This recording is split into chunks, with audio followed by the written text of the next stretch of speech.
Salam Kerahiman. Hari ini 18 November. Kita akan baca dari 758 dan 789. Dan kita juga akan mendengarkan sharing dari seorang devosan kerahiman dari Paroki MKK. Kita mulai ya. Dalam nama Bapa dan Putra dan Roh Kudus. Amin. Salam Kerahiman. Terima kasih kepada Ibu Esterina yang telah memberi saya kesempatan untuk membacakan dan merenungkan catatan harian Santa Faustina. Nomor 758. Yesus membuat aku menyaksikan lubuk kelembutan dan kerendahan hatinya. Ia juga membuat aku memahami bahwa dengan jelas ia meminta hal yang sama dariku. Aku merasakan tatapan mata Allah ke dalam jiwaku. Tatapan ini memenuhi hatiku dengan kasih yang tak terperikan. Tetapi aku tahu bahwa dengan penuh kasih, Tuhan memandang keutamaan-keutamaan dan usaha-usaha gigihku. Dan aku tahu bahwa inilah yang menarik Allah masuk ke dalam hatiku. Dari sinilah aku menjadi tahu bahwa tidaklah cukup bagiku hanya mengusahakan keutamaan-keutamaan yang biasa-biasa. Lebih dari itu, aku harus sungguh-sungguh mengupayakan keutamaan-keutamaan yang ulung. Barangkali secara lahiriah, sesuatu itu tampak sangat biasa, tetapi cara pelaksanaannya dapat membuatnya menjadi istimewa. Dan ini hanya dapat ditangkap oleh mata Allah. Oh Yesusku, apa yang telah kutulis hanyalah bayangan yang kabur dari apa yang aku pahami dalam jiwaku. Semua ini adalah hal-hal yang sungguh rohani. Padahal, untuk menuliskan sesuatu yang diberitahukan Tuhan kepadaku, aku harus menggunakan kata-kata yang sama sekali tidak memuaskan, sebab kata-kata itu tidak mampu mengungkapkan realita yang sesungguhnya.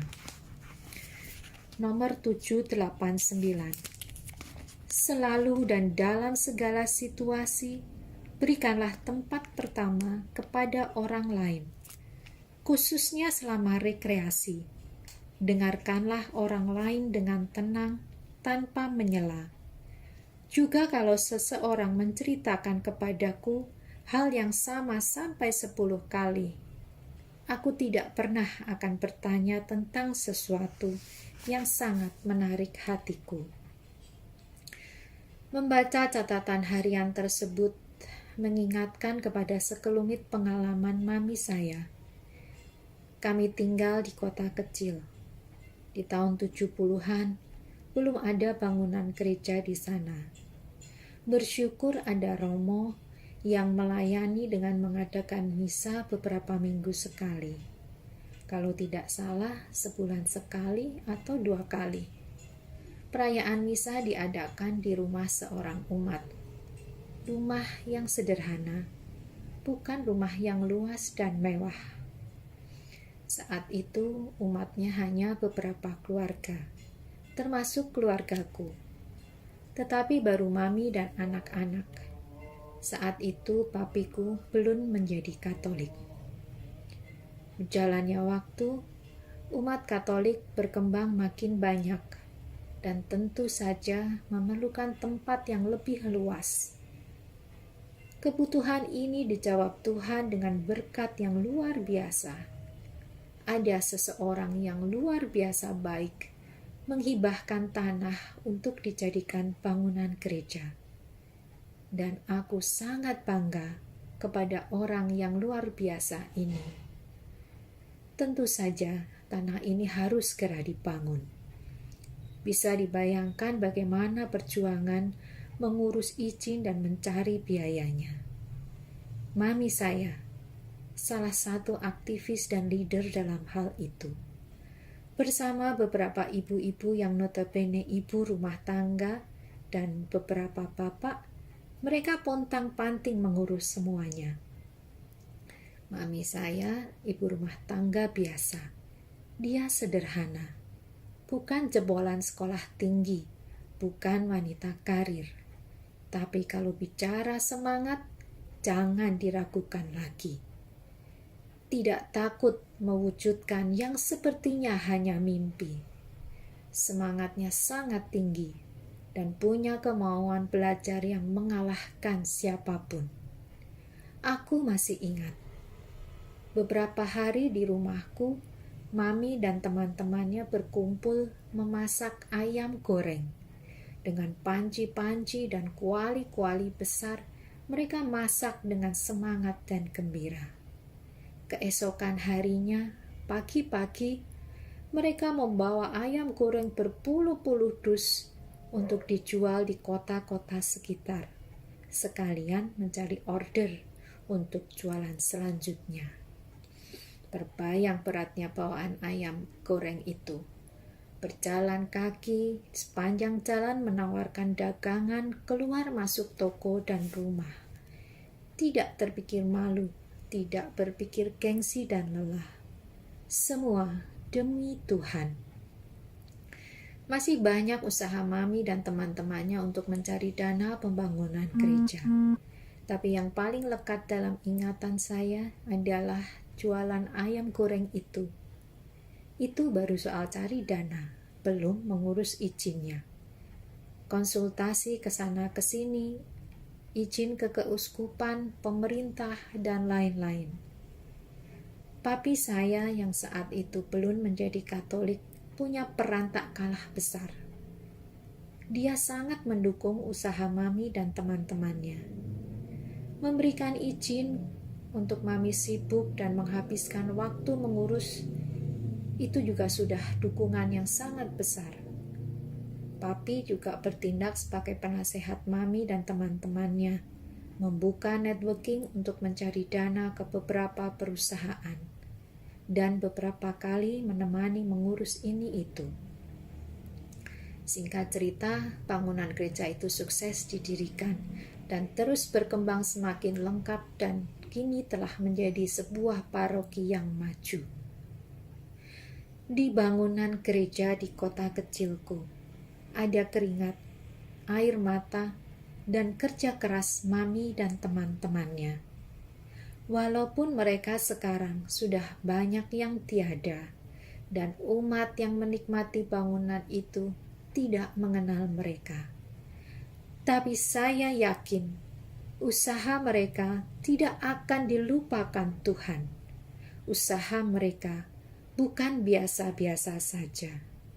Usaha mereka suatu keutamaan yang ulung yang dipandang oleh Tuhan. Mereka luar biasa. Salam kerahiman. Ya, itulah sharing dari seorang anak tentang maminya. Dan ternyata suatu hari ada umat yang menyumbangkan tanah kafling ya untuk dibangun gereja. Nah, sekarang permasalahannya adalah bagaimana kelanjutan dari rencana tersebut. Nah, maminya seorang ibu rumah tangga, tidak ada background apa-apa, bukan wanita karir, bukan orang yang bekerja, tapi dia punya semangat ingin mewujudkan supaya di kotanya ada gereja. Apa yang harus dilakukan? Bukan hanya cari biaya, cari dana ya, bukan hanya cari dana jadi donatur, tapi juga perlu ngurus izin. Dan izinnya enggak juga gampang-gampang ya. Izin dari Pemda, dari pemerintah ya, juga izin dari keuskupan. Itu dia rintis bersama dengan beberapa temannya untuk supaya di kotanya ada gereja. Salah satu contoh yang dia lakukan ya sebagai ibu rumah tangga, otomatis skopnya ya skop rumah tangga. Dia bersama teman-temannya menjual ayam goreng. Dan ayam itu bukan hanya di lingkungan sekitar, tapi dia bawa ke luar kota, ke kota-kota yang ada di sekitar kota tempat tinggalnya. Itu yang dilakukan ya. suatu perjuangan, suatu hal yang luar biasa. Hanya punya spirit ingin punya gereja di kotanya. Selanjutnya jadi pekerjaan itu bukan pekerjaan yang satu kali ya, yang berkelanjutan karena memang harus cari dana. Namanya bangun gedung gereja nggak bisa hanya dengan 1-2 kali kegiatan. Begitu juga waktu kami pelayanan bersama kelompok komunitas TKKI Jakarta Barat kan setiap 1 tahun sekali pergi keluar pulau ya.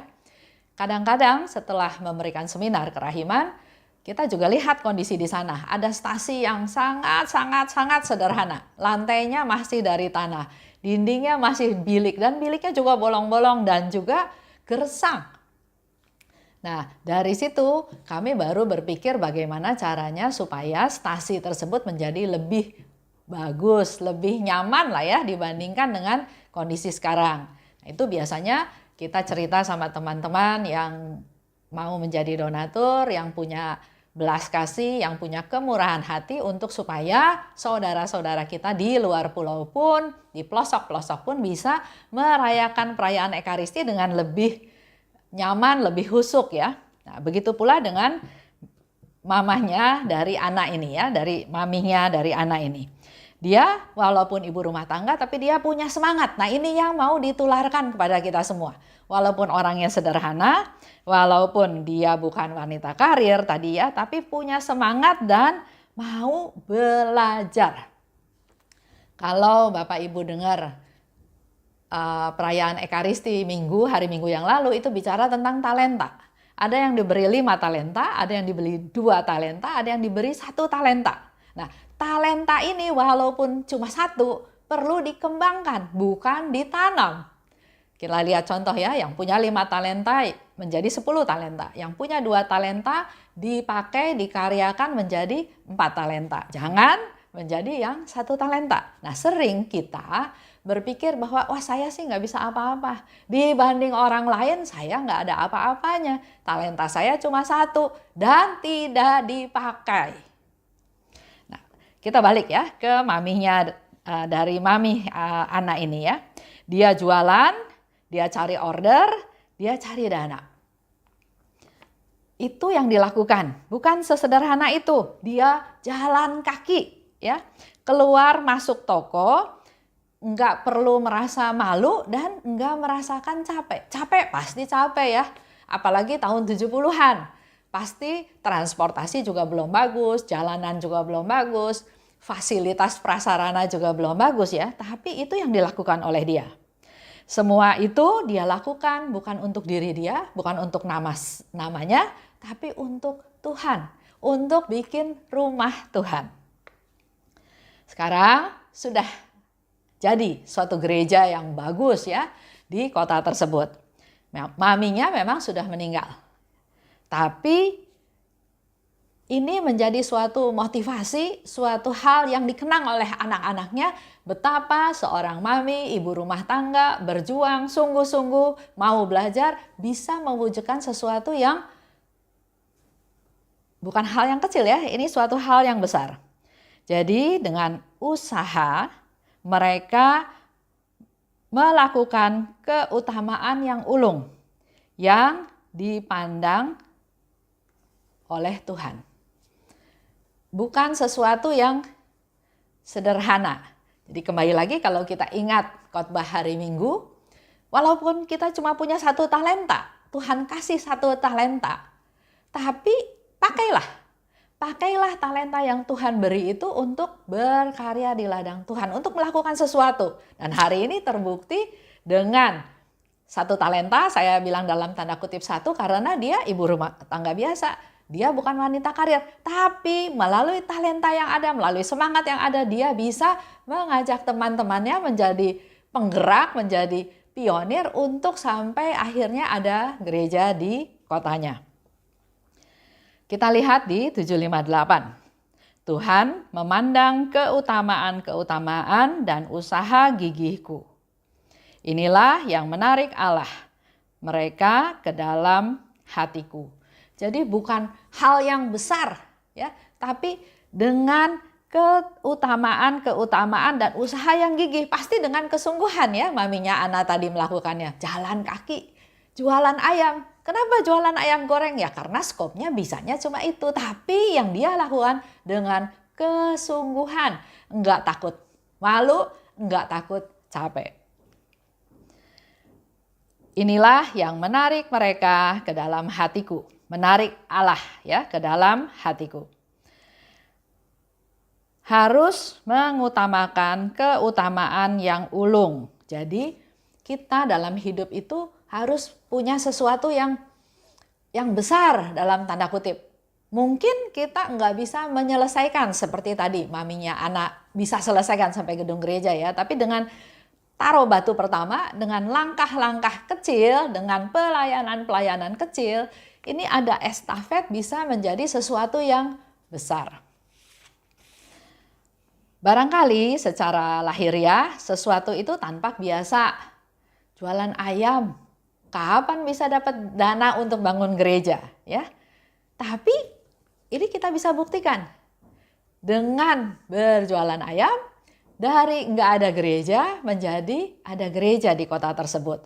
Dan yang lebih lagi secara rohani hal itu menular ke anggota keluarganya. Tadi dikatakan ya waktu itu papi belum Katolik.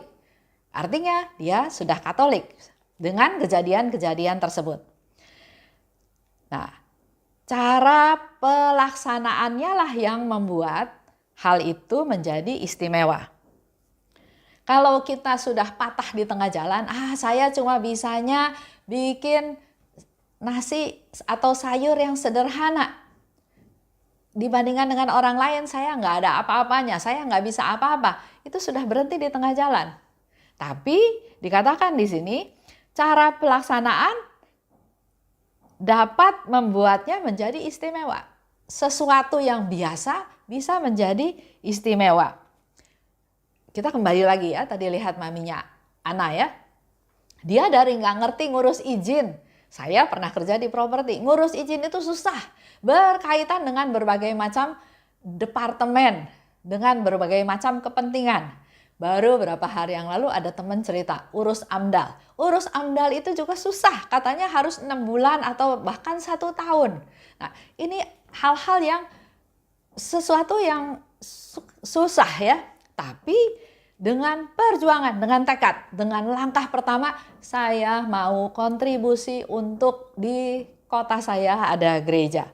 Dengan perjuangan untuk urus izin, dengan berkorban, pasti dia berkorban materi pasti ya. Waktu, perasaan, dan banyak hal yang dia berikan untuk supaya tujuannya ini terlaksana. Jadi ada pengorbanan. Segala sesuatu dibutuhkan pengorbanan. Jadi nggak ada yang instan semuanya gampang terjadi beres, nggak ada. Selalu perlu perjuangan karena perjuangan itu adalah proses pembelajaran. Semakin lama kita semakin mengetahui, semakin kuat, semakin mahir dan akhirnya dapat tercapai tujuan tersebut. 789 selalu dan dalam segala situasi berikanlah tempat pertama pada orang lain. Dengarkanlah orang lain dengan tenang tanpa mencela. Nah, kalau dikaitkan dengan cerita dari Suster Faustina ya, dia pernah cerita, saya ini sudah dengar orang ini ngomong bahkan cerita hal yang sama itu 10 kali. Dia ada keinginan bilang bahwa saya sudah tahu apa yang mau kamu katakan, tapi dia pendam. Dia tetap mendengarkan dengan penuh perhatian orang itu bercerita. Walaupun Suster Faustina bilang dia sudah mendengar lebih dari 10 kali. Di sini dikatakan berikanlah tempat pertama pada orang lain. Hargai dia, dengarkan dia, perhatikan dia. Berikut, dengarkanlah orang lain dengan tenang tanpa mencela. Ya, kalau kita mungkin baru cerita 1 atau 2 kali, langsung bilang, udah saya udah tahu, kamu kan mau cerita ini kan udah kamu ceritakan seminggu yang lalu, ini baru kamu ceritain kemarin, kamu udah pikun cerita lagi. Sering kita bereaksi seperti itu ya. Tapi di sini kita belajar dari Suster Faustina, Dengarkanlah orang lain dengan tenang tanpa mencela. Beri perhatian, hargai dia. Dan tidak bertanya sesuatu yang menarik hatiku. Kalau kita tanya, biasanya kan sesuatu yang kita tanyakan itu adalah yang ingin kita tahu. Nah, di sini salah satu kerendahan hati yang Suster Faustina mau sharingkan pada kita juga adalah jangan bertanya sesuatu yang menarik hatiku. Kalau kita tertarik sesuatu, kita bertanya, mendapat jawaban, kan hati kita senang, hati kita puas. Jadi fokusnya adalah ke saya. Sedangkan dalam kerendahan hati dikatakan jangan bertanya sesuatu yang menarik hatiku. Jadi jangan fokus untuk aku, tapi untuk orang lain, untuk kepentingan orang lain. Ini tentang kerendahan hati. Kalau kita balik lagi ke cerita maminya Ana, dia melakukan banyak hal untuk orang lain. Ada gereja, bukan untuk dinikmati oleh dia sendiri. Kalau bicara rumah, rumahnya juga jauh lebih besar, lebih bagus daripada mungkin orang-orang sekitar, ya.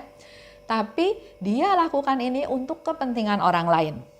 Untuk kepentingan banyak orang, untuk supaya Tuhan bertahta. Ada rumah Tuhan yang bisa memberikan rahmat, berkat, talenta lebih banyak orang. Itu aja sharing dari Ana ya, cerita tentang maminya. Dia sendiri di dalam parokinya juga bukan orang yang tidak aktif ya, orang yang aktif. Menjadi anggota KOR, bahkan KOR itu suaminya juga dia ajak KOR, anaknya juga dia ajak KOR. Jadi satu keluarga menjadi anggota KOR di paroki. Selain itu dalam masa pandemi ini khususnya dalam masa COVID, dia selain membuat buku juga membuat kerajinan tangan, yaitu membuat rosario, membuat koronka, bahkan juga membuat tali untuk supaya masker itu, kita semua sekarang kemana-mana pakai masker ya, untuk supaya masker itu tidak ditaruh di sembarang tempat yang tadinya bersih malah mungkin jadi kotor. Ini ada sedikit contoh-contoh apa yang sudah dia buat. Minggu depan saya sudah minta kepada Ana untuk men-sharingkan supaya kita khususnya para lansia di rumah enggak nganggur, enggak membuang waktu, enggak hanya nonton TV, tapi ayo kita tetap berkarya ya. Dengan beraktivitas, kita berkarya, kita tetap juga melakukan banyak aktivitas. Jangan diam, jangan mengeluh atau jangan putus asa, jangan hanya nunggu kapan pandemi selesai. Tapi mari kita pakai waktu yang Tuhan kasih dengan seefektif mungkin, dengan sebaik-baiknya. Itu aja. Mari kita tutup dengan doa penutup. Dalam nama Bapa dan Putra dan Roh Kudus, amin. Allah Bapa yang Maha Baik, terima kasih atas rahmat-Mu karena pada hari ini Suster Faustina juga men-sharingkan juga hal-hal yang berkaitan dengan kerendahan hati. Jangan fokus kepada diri sendiri. Jangan bertanya untuk kepuasan, keingintahuan diri sendiri, tapi lebih peduli pada orang lain, mementingkan orang lain dan belajar untuk mendengarkan. Berkati kami Tuhan karena kami sering lebih ingin didengar daripada mendengarkan. Biarlah melalui pengajaran hari ini kami juga mulai belajar mendengarkan, menghargai, menghormati, memperhatikan orang lain. Dan secara khusus kami mau berdoa untuk Ana yang sudah sharing tentang maminya. Engkau berkati Ana dan keluarganya, dan juga kami mau berdoa untuk maminya Ana yang sudah meninggal. Kiranya Tuhan sudah memberikan tempat yang indah untuknya di dalam surga, menikmati hidup kekal bersama Tuhan. Bunda Maria, doakanlah kami semua. Santa Faustina, doakanlah kami. Amin. Dalam nama Bapa dan Putra dan Roh Kudus, amin. Salam kerahiman.